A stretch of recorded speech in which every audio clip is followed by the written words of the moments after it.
Es decir, estamos viendo este panorama maravilloso de la salvación para crear una admiración, un amor, un aprecio especial hacia Dios por lo que Él ha hecho por nosotros, pero también como un llamado a esforzarnos en esa salvación. Cuando uno recibe un gran regalo, lo cuida mucho. Cuando uno recibe un regalo que lo impactó demasiado, pues lo protege, ¿no? Y esa es la idea. Si nuestra salvación es tan grande, está tan segura en Dios, pues esto no nos debe empujar en ningún sentido a descuidarnos, sino más bien a cuidar esa salvación, a atesorarla. Y estamos viendo un panorama general de esa doctrina a la luz de Efesios capítulo 1, versículos 3 al 14. Vimos una introducción a la doctrina de la salvación, considerando el panorama de la salvación, de eternidad a eternidad, el contenido de la salvación, bendiciones espirituales, el autor de la salvación, el Dios Trino, el propósito de la salvación para alabanza de la gloria de su gracia y los destinatarios de esa salvación, nosotros los que creemos en Cristo. Ayer ya comenzamos a considerar los particulares de esa salvación, habiendo visto el panorama general como una vista desde arriba. Entonces descendimos para empezar a ver los asuntos particulares, siguiendo el propio orden que Pablo nos da en Efesios, que es un orden trinitario. Así que lo primero que hicimos ayer fue considerar la obra particular del Padre. De acuerdo a lo que Pablo enseña en Efesios, 4 obras que son: nos escogió, nos predestinó, nos adoptó y nos hizo aceptos. Luego descendimos hacia la obra particular del Hijo y alcanzamos a considerar 2 aspectos de esta obra particular: nos redimió y nos perdonó nuestros pecados. Vamos a pasar a considerar entonces 2 obras más del Hijo en cuanto a la salvación, que son: nos dio a conocer el misterio de Dios y nos obtuvo una herencia. Ese es entonces el recorrido que hemos hecho y el lugar donde estamos ubicados. La tercera obra que Pablo menciona del Hijo en la salvación se encuentra en los versículos 7 al 10 de Efesios capítulo 1. Es interesante porque es a lo que más le dedica espacio en el párrafo. La mayoría de obras que estamos considerando son desarrolladas por Pablo en un versículo. Pero para hablar de esta obra particular del Hijo, Pablo ocupa 3 versículos específicamente. Los versículos 8, 9 y 10. Eso quiere decir que para el apóstol es muy importante y quizá está en el trasfondo de lo que él quiere que nosotros entendamos. Leamos esos versículos de Efesios capítulo 1, versículos 8 al 10.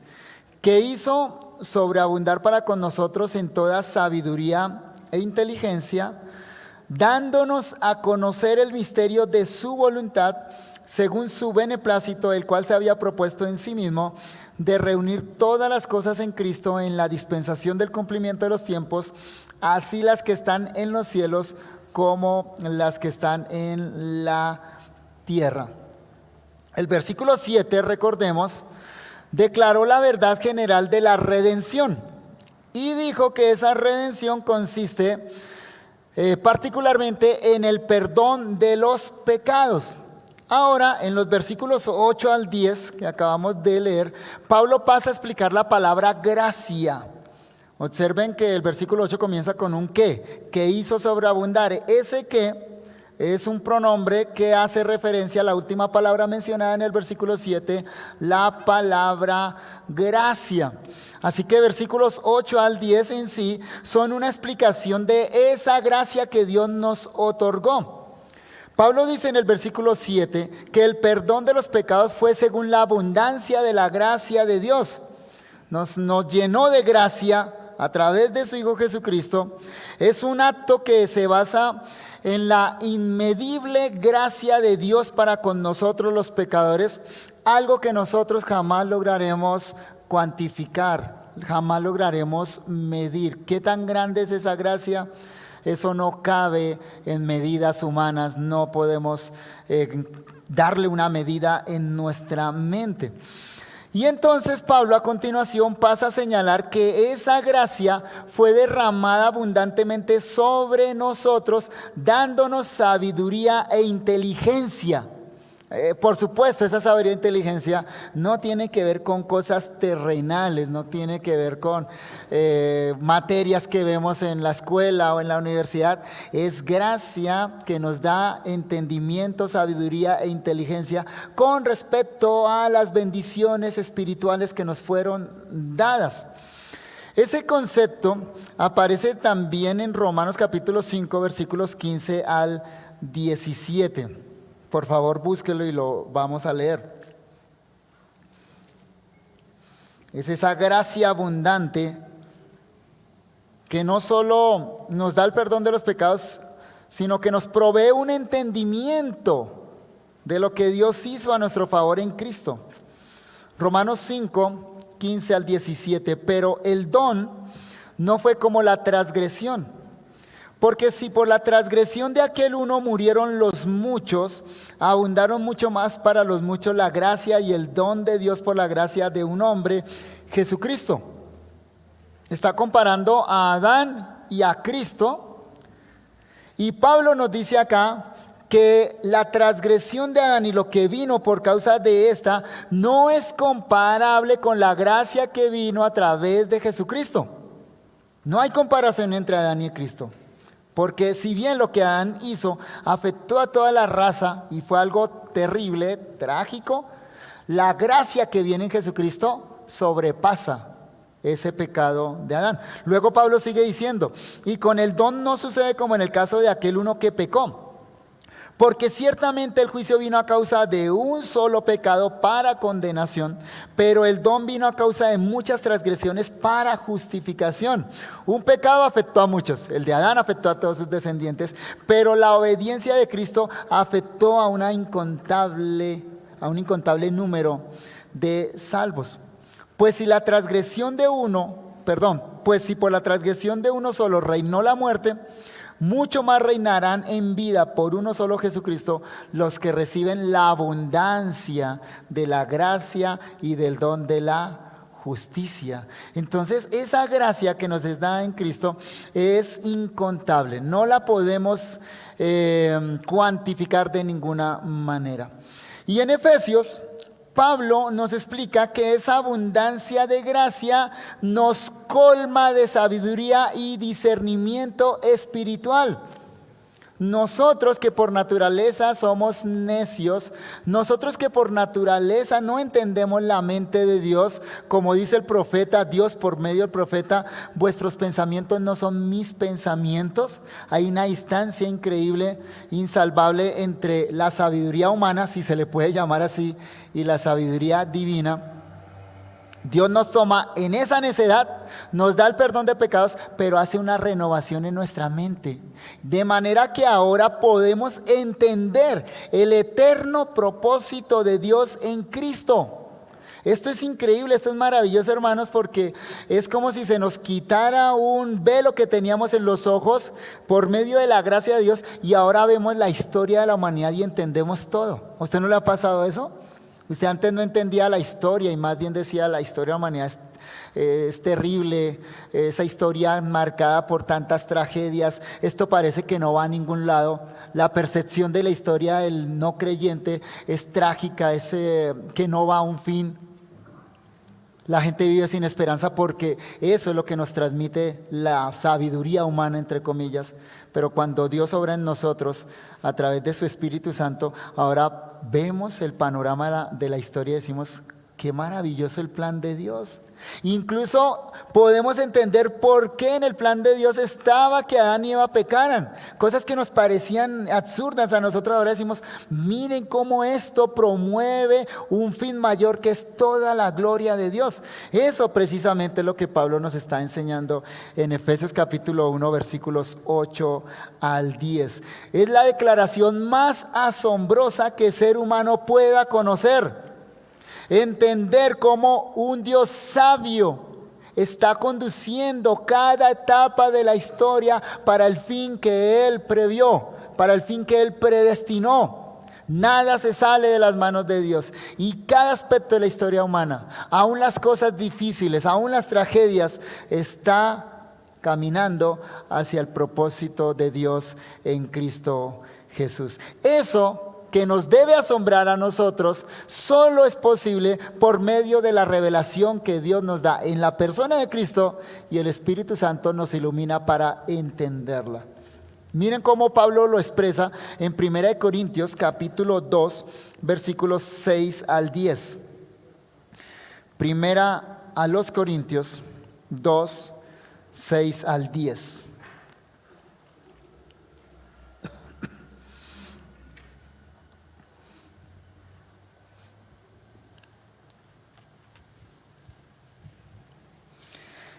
Dice el apóstol Pablo allá en 1 Corintios 2, 6 al 10. Sin embargo, hablamos sabiduría entre los que han alcanzado madurez. Y sabiduría no de este siglo, ni de los príncipes de este siglo que perecen. Mas hablamos sabiduría de Dios en misterio. Pablo menciona el misterio en Efesios. La sabiduría oculta, esto es un misterio en la Biblia, es la sabiduría oculta, la cual Dios predestinó antes de los siglos para nuestra gloria, la que ninguno de los príncipes de este siglo conoció, porque si la hubieran conocido nunca habrían crucificado al Señor de gloria. Antes bien, como está escrito, cosas que ojo no vio, ni oído oyó, ni han subido en corazón de hombre, son las que Dios ha preparado para los que le aman. Y dice Pablo, pero Dios nos las reveló a nosotros por el Espíritu, porque el Espíritu todo lo escudriña, aún lo profundo de Dios. Un misterio en la Biblia es algo que está oculto al entendimiento humano, pero que Dios lo da a conocer. ¿Cómo lo da a conocer? A través de la persona y obra de Jesucristo y a través de la iluminación del Espíritu Santo. Miren lo que Pablo dice acá. La cruz revela la sabiduría de Dios. Incluso Pablo dice acá que si los príncipes del mundo hubieran entendido cuál era el propósito de Dios con la cruz, entonces no hubieran crucificado a Cristo. ¿A quién se le hubiera ocurrido que Dios iba a salvar a los pecadores a través de la muerte de Cristo en la cruz? ¿A quién se le hubiera ocurrido que la mayor manifestación del poder de Dios se iba a presentar en la muerte de su Hijo? La cruz para el mundo es símbolo de debilidad, es símbolo de oprobio. La cruz es símbolo de necedad para el mundo, pero para Dios es la sabiduría eterna en ejecución y su poder actuando para la liberación de los pecadores y la derrota definitiva de Satanás, el mundo y la carne. Esa es la sabiduría de Dios. Y Pablo dice, esa sabiduría es un misterio para el mundo, pero nosotros la entendemos. Qué increíble cuando el Espíritu Santo obró en nuestro entendimiento, en nuestro corazón, y nosotros pudimos ver en el crucificado al Salvador. Pudimos ver en la cruz el medio que Dios estableció para el perdón de nuestros pecados. Y pudimos ver en la cruz al Rey de Gloria con su corona de espina. Y caímos arrodillados ante el crucificado. Esa es la sabiduría que Dios nos ha dado a nosotros. El misterio de la voluntad de Dios, entonces ahora, dice Pablo, fue revelado por la persona y obra de Jesucristo. Ese misterio tiene como centro la glorificación del precioso Hijo de Dios en la consumación de los siglos. y consiste en la sabia administración de la historia humana por parte de Dios. Miren cómo lo expresa Pablo ahí en Efesios. Volvamos a Efesios capítulo 1 y teniendo en mente la explicación breve que he dado, leamos de nuevo. Dice Efesios 1:8, hablando de la gracia que hizo sobreabundar para con nosotros en toda sabiduría e inteligencia. Versículo 9, pasa a explicar qué es esa sabiduría e inteligencia.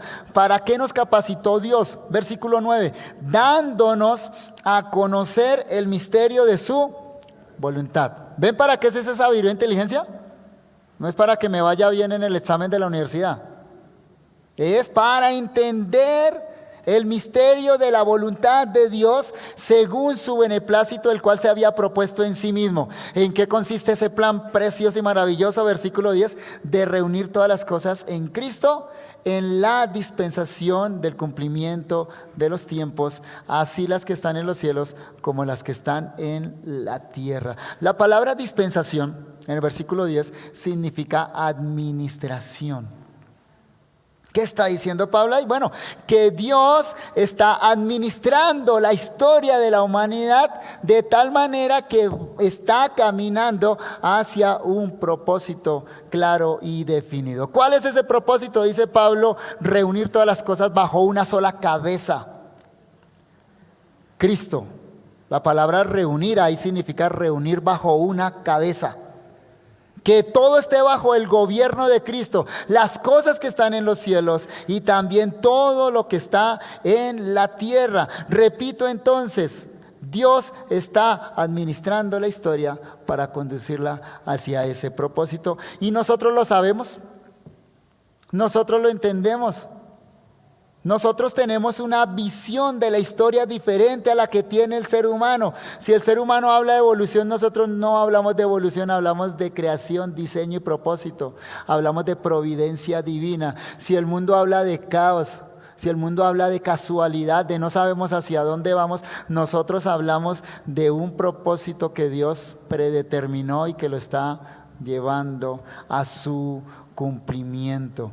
Entonces, Dios, por medio de Jesucristo, a través del Espíritu Santo, nos dio entendimiento de esa historia de la redención. Ese gobierno del que Pablo habla acá, que un día va a ser universal, ya comenzó en la iglesia. Ya la iglesia está bajo el señorío de Cristo y Cristo, que un día va a ser la cabeza de todo el universo, en el sentido redentivo, Cristo ya es la cabeza de la iglesia. Así va a terminar Pablo su capítulo 1 de Efesios. Miremos los versículos 15 al 23. Porque recuerden que nuestro texto es Efesios 1, 3 al 14. Pero Pablo no termina su idea ahí. En los versículos 15 al 23 la va a llevar a la conclusión. Dice Efesios 1, 15 al 23, por esta causa también yo, habiendo oído de vuestra fe en el Señor Jesús y de vuestro amor para con todos los santos, no ceso de dar gracias por vosotros, haciendo memoria de vosotros en mis oraciones. Y miren lo que dice Pablo acá, para que el Dios de nuestro Señor Jesucristo, el Padre de gloria, os dé espíritu de sabiduría y de revelación en el conocimiento de Él. ¿Cómo hace eso Dios? A través del Espíritu. Ahí Espíritu se refiere al Espíritu Santo. Como el Espíritu Santo, que es el Espíritu de sabiduría y de revelación, nos da entendimiento, dice Pablo, alumbrando los ojos de vuestro entendimiento, para que sepáis cuál es la esperanza a que Él os ha llamado y cuál es la riqueza de la gloria de su herencia en los santos. Y cuál la supereminente grandeza de su poder para con nosotros los que creemos, según la operación del poder de su fuerza, la cual operó en Cristo, resucitándole de los muertos y sentándole a su diestra en los lugares celestiales, sobre todo principado y autoridad y poder y señorío, y sobre todo nombre que se nombra, no solo en este siglo, sino también en el venidero, y sometió todas las cosas bajo sus pies. Esto solo lo ven los ojos de la fe, ¿no? Y esto solo lo vemos por medio del Espíritu Santo. Y sometió todas las cosas bajo sus pies y lo dio por cabeza sobre todas las cosas a la iglesia, la cual es su cuerpo, la plenitud de aquel que todo lo llena en todo. Es decir, ¿cómo comenzó ese señorío de Cristo que un día va a ser universal? Comenzó en la iglesia. Ese señorío es ahora real, es presente en la iglesia. Y el hecho de que Cristo ahora gobierna la iglesia es un testimonio claro y contundente, de acuerdo a las palabras de Pablo, de que Cristo un día va a señorear sobre todo el universo redimido. Por eso, Pablo dice en 1 Corintios 1:30, que ya lo leímos: mas por él estáis vosotros en Cristo Jesús, el cual nos ha sido hecho por Dios sabiduría, justificación, santificación y redención. ¿Recuerdan que anoche veíamos la relación de redención con justificación y santificación allá en 1 Corintios 1:30? Pero noten cómo comienza este texto. Ese texto comienza diciendo que Cristo es para nosotros. Primero dice sabiduría y luego sí, justificación, santificación y redención. ¿Qué nos proveyó Dios en Cristo? Nos proveyó sabiduría. Cristo es la sabiduría misma. Cristo es la sabiduría encarnada y ahora a través de su Espíritu nos ha dado sabiduría para que entendamos ese plan de redención que comienza en la justificación, continúa en la santificación y culminará en la glorificación, que Pablo llama aquí redención. Y por eso Pablo inmediatamente, ahí en 1 Corintios 1, en el versículo 31 dice: para que, como está escrito, el que se gloría, gloríese en el Señor. ¿Saben qué consiste la verdadera sabiduría? Gloriarse en el Señor. O sea, darle la gloria a Dios. Un ser humano sensato es el que le da la gloria a Dios. Entonces la necedad o el hombre necio es aquel que le niega la gloria a Dios y quiere llevársela toda él. Esa es la necedad del ser humano y Dios nos rescató de esa necedad, dándonos la sabiduría por medio del Espíritu Santo. Así que Pablo nos dice que Cristo no es solo justificación, santificación y redención para nosotros, también es para nosotros la sabiduría de Dios. Y en Efesios, capítulo 1, versículos 8 al 10, nuestro texto, Pablo nos dice que Dios desbordó. La palabra que utiliza ahí significa derramó en abundancia, como cuando un río se desborda. Derramó en abundancia en nosotros toda sabiduría y todo discernimiento. La palabra sabiduría significa conocimiento especializado. La materia especializada en este caso es la voluntad de Dios, el misterio de la voluntad de Dios realizado en Cristo. Y la palabra discernimiento significa capacidad de entender o capacidad para pensar con cordura, sensatamente. Eso está en Cristo, proviene de Cristo y tiene que ver con Cristo. Así que solo alguien que puede leer la historia de la humanidad a la luz del gran propósito de Dios en Cristo, tiene verdadera sabiduría y discernimiento. Lo cual entonces nos llena de paz, gozo y esperanza. Lo maravilloso de saber esto es que el Padre nos incorporó en ese propósito eterno. Aquí y ahora, los que hemos creído en Cristo, tenemos a Cristo por cabeza de la iglesia. Y en aquel entonces, cuando venga la gran consumación, lo tendremos por cabeza de toda la nueva creación.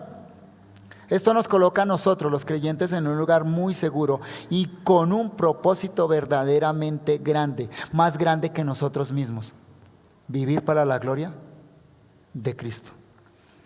Y en cuarto lugar, considerando la obra particular del Hijo, hablemos del hecho de que nos obtuvo una herencia. La obra particular del Hijo es, primero, que nos redimió; segundo, nos perdonó nuestros pecados; tercero, nos dio a conocer el misterio de Dios; y cuarto, Pablo dice, nos obtuvo una herencia. Efesios 1, 11 y 12. En Él, asimismo, tuvimos herencia, habiendo sido predestinados conforme al propósito del que hace todas las cosas según el designio de su voluntad, a fin de que seamos para alabanza de su gloria, nosotros los que primeramente esperábamos en Cristo. Aquí Pablo se centra en la herencia que Cristo obtuvo para nosotros.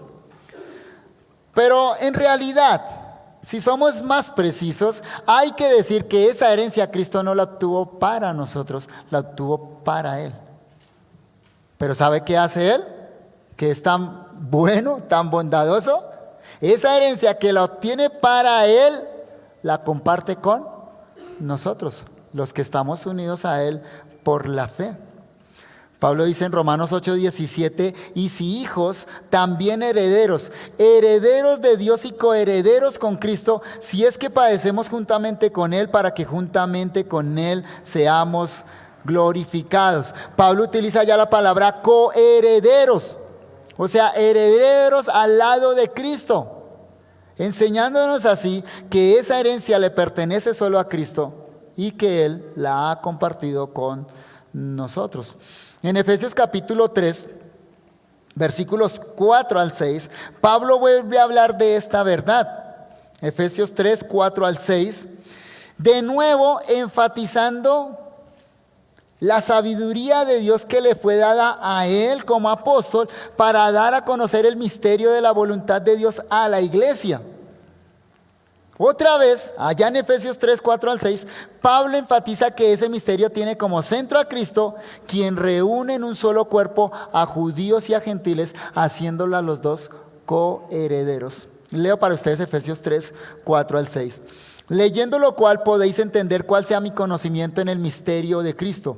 Misterio que en otras generaciones no se dio a conocer a los hijos de los hombres, como ahora es revelado a sus santos apóstoles y profetas por el Espíritu. En esto consiste el misterio, que los gentiles son coherederos y miembros del mismo cuerpo y copartícipes de la promesa en Cristo Jesús por medio del Evangelio. ¿Notan cómo Cristo reúne aquí a gentiles y a judíos? Reúne a personas diferentes en la misma condición, porque en esta familia de Dios solo hay un hijo predilecto. Y no es usted, no soy yo. El hijo predilecto, ¿quién es?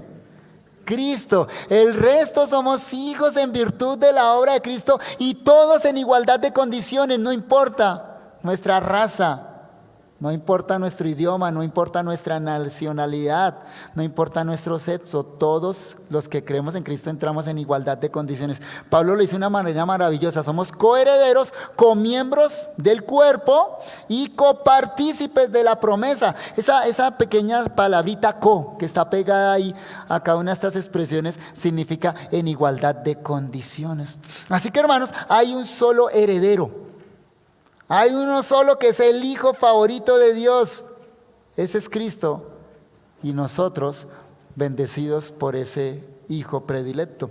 Este lenguaje de Efesios es deliberadamente un lenguaje pactual. ¿A qué me refiero? Nos debe hacer pensar en la promesa que el Padre le hizo al Hijo. Dios el Padre le hizo al Hijo, al Dios Hijo, por causa de la redención que Él iba a realizar. Recuerdan que vimos en Efesios capítulo 1 versículo 4 que la salvación no comenzó en nosotros, sino comenzó en Dios, en un propósito eterno de Dios. La salvación comenzó en un acuerdo entre las personas de la Trinidad, un acuerdo para salvar a los pecadores. En ese acuerdo el Padre elige y el Hijo decide ir a morir por los que el Padre eligió. Y en ese acuerdo entre el Padre y el Hijo, el Padre le hizo una promesa al Hijo: si cumples tu tarea, te voy a hacer cabeza de la nueva creación. No como Dios, porque le pertenece como Dios, sino como Mesías. Miren lo que dice el Salmo capítulo 2, versículos 7 al 9. Salmo capítulo 2, versículos 7 al 9. O sea que esta salvación es en primer lugar y primordialmente es algo entre las personas de la Trinidad. Esto debe golpear duro nuestro orgullo, nuestro antropocentrismo debe ser golpeado fuertemente al saber que cuando Dios acordó salvarnos, nosotros no estábamos en el centro de eso, sino que era el Padre y el Hijo ahí, haciendo un acuerdo entre ellos. Dice el Salmo 2, 7 al 9, yo publicaré el decreto.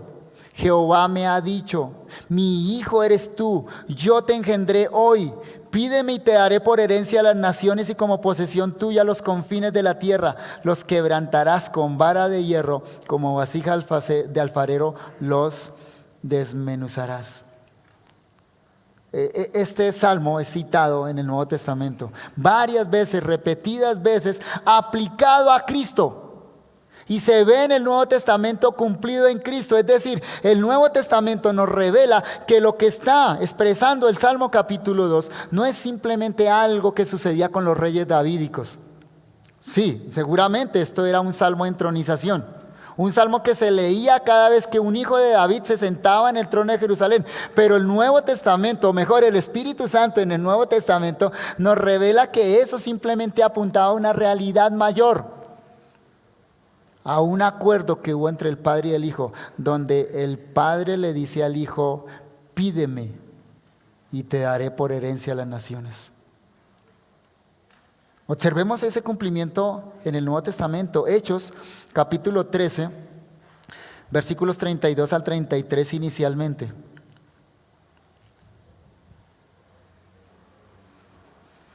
Hechos 13, 32 al 33. Y nosotros también os anunciamos el evangelio de aquella promesa hecha a nuestros padres, la cual Dios ha cumplido a los hijos de ellos, a nosotros, resucitando a Jesús, como está escrito también en el Salmo 2.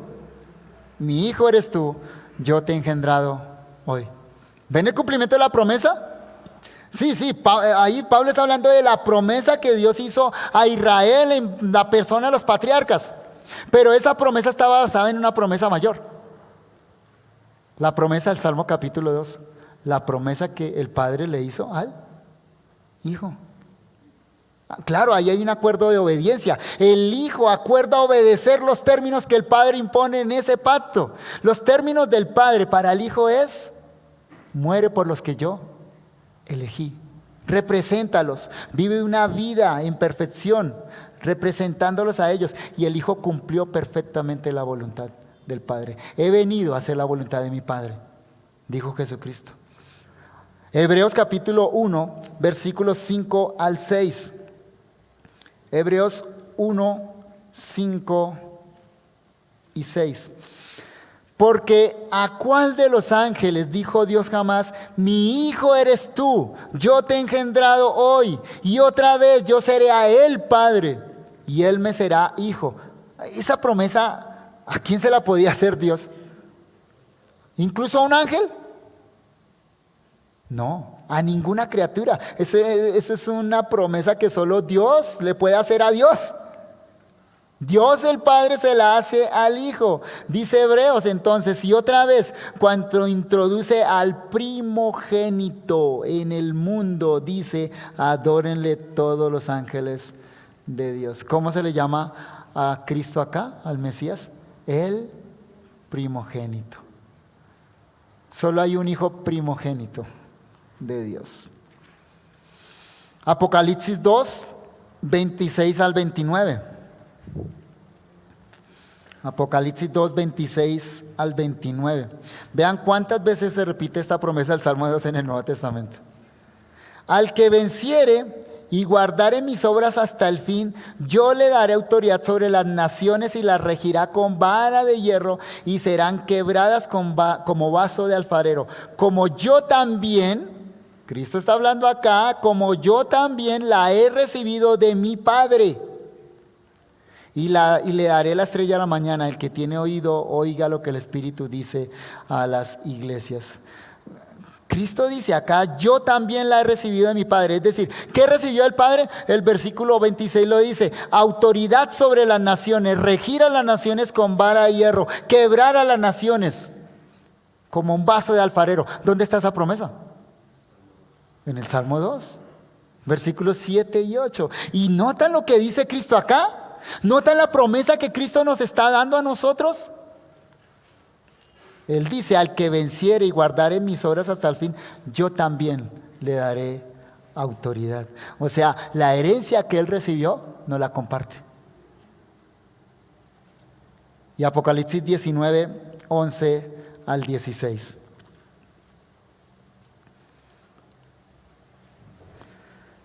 Apocalipsis 19, 11 al 16. Entonces vi el cielo abierto, y aquí un caballo blanco, y el que lo montaba se llamaba Fiel y Verdadero, y con justicia juzga y pelea. Sus ojos eran como llama de fuego, y había en su cabeza muchas diademas, y tenía un nombre escrito que ninguno conocía sino él mismo. Estaba vestido de una ropa teñida en sangre, y su nombre es el Verbo de Dios. Y los ejércitos celestiales, vestidos de lino finísimo, blanco y limpio, le seguían en caballos blancos. De su boca sale una espada aguda para herir con ella a las naciones, y él la regirá con vara de hierro. Y él pisa el lagar del vino del furor y de la ira del Dios Todopoderoso, y en su vestidura y en su muslo tiene escrito un nombre, este nombre: Rey de Reyes y Señor de Señores. O sea que ese Salmo 2 no era para los reyes davídicos. Ninguno de ellos fue Rey de Reyes y Señor de Señores, ni David. Apocalipsis 19 nos presenta el día en que finalmente Cristo va a recibir lo que el Padre le prometió, completamente, a plenitud. En ese día maravilloso de la segunda venida de nuestro Señor, Él va a regir todas las naciones. Va a ser Rey de Reyes y Señor de Señores. Va a recibir la herencia que su Padre le prometió. Lo precioso de saber todo esto es que Pablo dice en Efesios 1, 11 y 12 que esa herencia Cristo la comparte con nosotros. En Él, dice Pablo, en Él asimismo tuvimos herencia, habiendo sido predestinados conforme al propósito del que hace todas las cosas según el designio de su voluntad, a fin de que seamos para alabanza de su gloria, nosotros los que primeramente esperábamos en Cristo. Cristo obtuvo la herencia, cumplió los términos del pacto con el Padre, murió en la cruz por los elegidos, hizo la voluntad de Dios perfectamente acá en la tierra. Nunca quebrantó un mandamiento de la ley de Dios, no porque Él tuviera que guardar esos mandamientos, porque Él mismo era el autor de la ley. Y como recompensa entonces, el Padre le da esa herencia y Él la comparte con su pueblo, con la iglesia.